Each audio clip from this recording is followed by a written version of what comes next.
કાર્યવાહી જાહેર કરું તો સર કાર્યવાહી નથી જાણવા માંગતા, ક્યાં ક્યાં કાર્યવાહી શરૂ છે? આમાં કોઈ વિભાગનું નામ પણ બોલું ને તો પણ એ વિભાગ સાબદો થઈ જાય. સાંભળો, આ વિભાગનું નામ પણ બોલું એટલે અમે એ જે આક્ષેપિત છે તે વિભાગ સાબદો થઈ જાય. એટલે સંપૂર્ણ અમારે ગુપ્તતા છે, ગોપનીયતા છે, તે માધ્યમથી અમારે કામ કરવું પડે. હું તમને અત્યારે ન કહી શકું કે શું કહી શકે, એમાં બધાને મારો આ જ જવાબ છે. સાહેબ એસીબી કોઈને છોડશે નહીં, એ તો સ્પષ્ટ છે. એસીબી જે પ્રકાર તીવ્રતાથી કામ કરી રહી છે, જેટલી ટીમો તમે ગઈકાલે પણ જોયું હશે, તો એસીબી અત્યારે રાત દિવસ એક કરી રહી છે અને અમારો અધિકારીઓ પણ આ બાબતે પૂર્ણ રીતે સતત રિપોર્ટિંગ લઈ રહ્યા છે અને પૂરી જવાબદારીથી એસીબી કામ કરી રહી છે. પણ એસીબીની પ્રક્રિયા જે છે તે જે પીસી એક્ટ મુજબ અને અન્ય અમારી વહીવટી પ્રક્રિયા છે તે બાબતે ધાર્યા કરતાં અમે ઝડપી કામ કરી રહ્યા છીએ અને જે પણ પુરાવાલક્ષી કાંઈ પણ મળશે ત્યારે અમે જે કાર્યવાહી કરશું તે મીડિયા સમક્ષ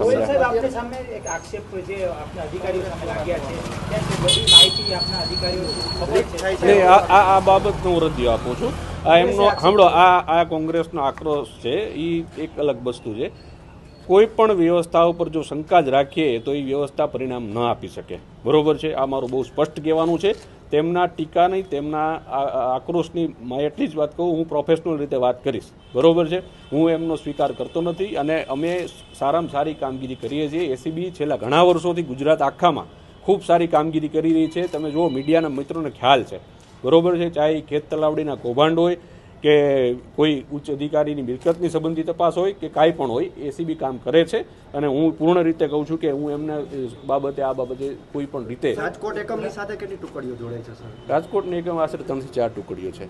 રાજ્યસભાના સાંસદ જાહેરમાં કબૂલે છે કે મેં 70,000 આપ્યા હતા, ચીફ ઓફિસરને આપ્યા હતા, તો આ મામલે એ બાબતે સાંભળો, અમારી જે અમુક બાબત છે મેં ફરી વાર કીધું તમને, ગુનો ના એ હું ન કહી શકું તમને, કારણ કે એ છે ને, સાંભળો, એસીબીની કોઈ પણ તપાસ જે છે તે પુરાવાથી ગુનો દાખલ થવાની યાત્રા સમાન હોય છે. ફક્ત સીધી માનો કે તમે જુઓ કે લોકલ પોલીસમાં જે રીતે ગુનો થાય છે એવી રીતે થઈ શકતું નથી. નથી મળ્યું. ટીપીઓના ઘરેથી આટલી બધી વસ્તુ લેવામાં આવી, તેનું વિડિયો રેકોર્ડિંગ છે કે નહીં?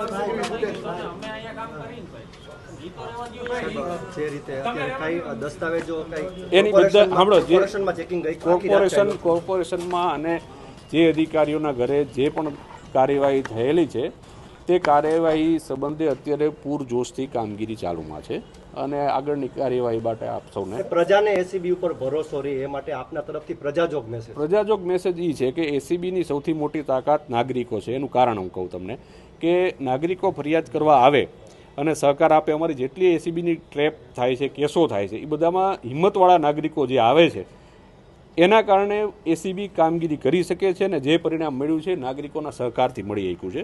એસીબીમાં નાગરિકો જે છે તેના ઇનપુટ છે, તેમને હિંમત રાખવી પડે છે. જે ઘણીવાર એવું થાય કે હું કોઈ પ્રક્રિયાનો ઓલો બનવા માગતો નથી, તો એને બદલે અમે આવા પ્રકારના ફરિયાદીઓના સન્માન પણ કરેલા છે કે જેથી એમને પ્રોત્સાહન રહે, મોટિવેશન રહે. અને તાત્કાલિક તમે જુઓ કે કોઈ પણ જગ્યાએ એસીબીની ટ્રેપ થાય છે તો એને બહોળો પ્રતિસાદ મળે છે અને લોકો એ પ્રસિદ્ધિને કારણે પણ અમારી બાજુ આવતા થયા છે. એટલે જે પ્રકારે હું તમને કહું કે દરેક વ્યવસ્થાતંત્રની ટીકાઓ થતી હોય છે, તો દરેક વ્યવસ્થાતંત્રનો વિશ્વાસ રાખવો જરૂરી છે, કારણ કે બધી બાબતો એક સમાન આપણે લઈ ન શકીએ.